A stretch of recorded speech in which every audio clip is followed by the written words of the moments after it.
LDF-ന് കഴിഞ്ഞ തവണ കിട്ടിയ 19 സീറ്റുകൾ കിട്ടില്ല എന്ന് SNDP യോഗം ജനറൽ സെക്രട്ടറി വെള്ളാപ്പള്ളി നടേശൻ. എന്നാൽ കൂടുതൽ സീറ്റ് UDF-നായിരിക്കും. സുരേഷ് ഗോപി ജയിക്കില്ല. ഇരു മുന്നണികളുടെ ന്യൂനപക്ഷ പ്രീണനം കാരണം BJPക്ക് വോട്ട് കൂടുമെന്നും വെള്ളാപ്പള്ളി പറഞ്ഞു. എണ്ണി അറിയാതെ എങ്ങനെ വിലയിരുത്താൻ നോക്കുക? ഇപ്പോൾ നമുക്കൊരു പ്രശ്നം വെച്ച് ഒരു അഭിപ്രായം പറയുന്നത് ശരിയാണ്.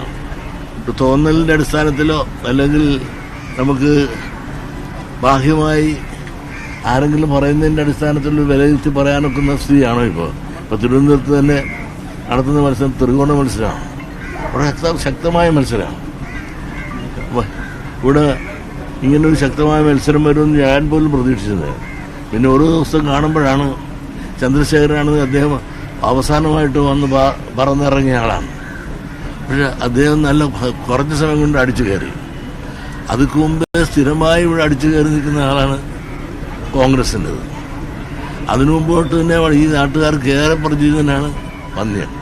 അങ്ങനെ 3 പ്രഗത്ഭന്മാരിൽ നിന്ന് അതിഗംഭീരമായൊരു മത്സരം ആര് ജയിക്കും എന്നറിയാതെ അവർ 3 പേരും അഹമികയായി ഞാൻ മുമ്പേ എന്ന നിലയിൽ ഇവിടെ പ്രവർത്തിച്ചു. ആരോടും ഞാനിവിടെ വന്നു ചോദിച്ചിട്ടും ആര് ജയിക്കുന്നു പറയാൻ സാധിക്കില്ലാത്ത ഒരു അവസ്ഥയാണെന്നാണ് പറയുക. മറ്റു പല സ്ഥലത്താണെങ്കിൽ പലരും ഏറെക്കുറെയൊക്കെ പറഞ്ഞ ആളുകൾക്കെല്ലാം അറിയാം, പറയുന്നില്ലെന്നേ ഉള്ളൂ. മൊത്തം സീറ്റ് കണക്കാക്കുമ്പോൾ പിന്നെ കോൺഗ്രസ്സുകാർക്ക് കഴിഞ്ഞ പ്രാവശ്യം കിട്ടിയ സീറ്റ് അത്രയും 19 സീറ്റ് അവർ കിട്ടിയതാണ്. അത്രയും കിട്ടുമെന്ന് എനിക്ക് തോന്നുന്നില്ല. അതിൽ വല്ല കുറവ് വന്നേക്കാം. എന്നാലും ഏറ്റവും കൂടുതൽ കിട്ടാൻ പോകുന്നത് അവർക്ക് തന്നെയാണ്.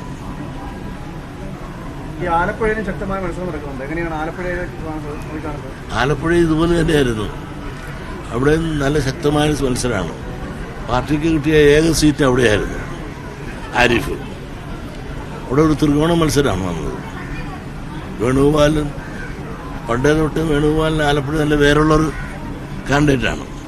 കുറച്ച് നാൾ പുള്ളിയുടെ വേരുമായിട്ട് ഗംഭീരായിരുന്നു. എന്നാലും കുറേ പേര് ഇവിടെ തന്നെ ഒരു സൃഷ്ടിച്ചിട്ട് തന്നെയാണ് പുള്ളി അവിടെ നിലനിന്നത്. അതോടൊപ്പം തന്നെ പെട്ടെന്നാണ് അപ്രതീക്ഷിതമായിട്ടാണ് വന്നത് BJPയുടെ ശോഭയും കുറഞ്ഞ സമയം കൊണ്ട് പ്രസംഗം കൊണ്ടും പ്രവൃത്തി കൊണ്ടും വളരെ മുന്നേറി നല്ലൊരു മത്സരമാണ് അവിടെ കാഴ്ചവെച്ചിരിക്കുന്നത്. ഏതായാലും പണ്ട് BJP പിടിച്ചതിനേക്കാൾ കൂടുതൽ വോട്ട് ശോഭ അവിടെ പിടിക്കുമെന്നുള്ള കാര്യത്തിൽ യാതൊരു സംശയമില്ല. SNDP വോട്ടുകളാണ് അവിടെ കൂടുതൽ പിടിക്കാൻ സാധ്യത എന്ന് പറയുന്നു ശോഭാ സുരേന്ദ്രൻ. അങ്ങനെയുണ്ടോ എന്ന് പറയാൻ സാധിക്കില്ല. SNDPക്കാരല്ലാതെ വേറെ എത്രയോ ആളുകൾ ഇവിടെയുണ്ട്. അവിടെ നായർ സമുദായത്തിലുണ്ട്, ധീവരത്ത് ഒരുപാടുണ്ട്.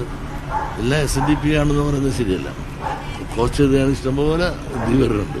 അവരുടെ വോട്ട് അവർക്ക് പോകാൻ സാധ്യതയുണ്ട്.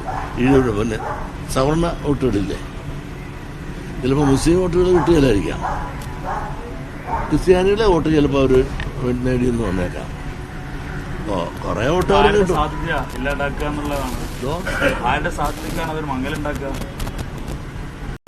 കാരണം ശോഭ കൂടുതൽ വോട്ട് മേടിച്ചാൽ അതിൻ്റെ ഗുണം ആരിഫുണ്ടാവും. കൂടുതൽ വോട്ട് മേടിച്ചാൽ, കാരണം കുറഞ്ഞ വോട്ട് മേടിക്കുന്നുള്ളത് അതിൻ്റെ ഗുണം വേണു ഉണ്ടാവും, കേസി വേണുഗോപാലിനുണ്ടാവും. അങ്ങനെ നമുക്ക് പറയാൻ സാധിക്കുള്ളൂ. അത്രയും നല്ല ടൈറ്റ് ഫൈറ്റാണ് ഇവിടെ. ഈ തെരഞ്ഞെടുപ്പ് ദിനം ശോഭാ സുരേന്ദ്രനും കല്ലാർ നന്ദകുമാറും ഉൾപ്പെട്ട വാഹനങ്ങളിൽ EP ജയരാജൻ പ്രകാശ് ജാവ്ദേക്കർ കണ്ടത് വലിയ ചർച്ചയായിട്ടുണ്ട്. അത് ഈ തെരഞ്ഞെടുപ്പ് ദിനം പുറത്തു വന്നത് എങ്ങനെ കാണുന്നുണ്ട്?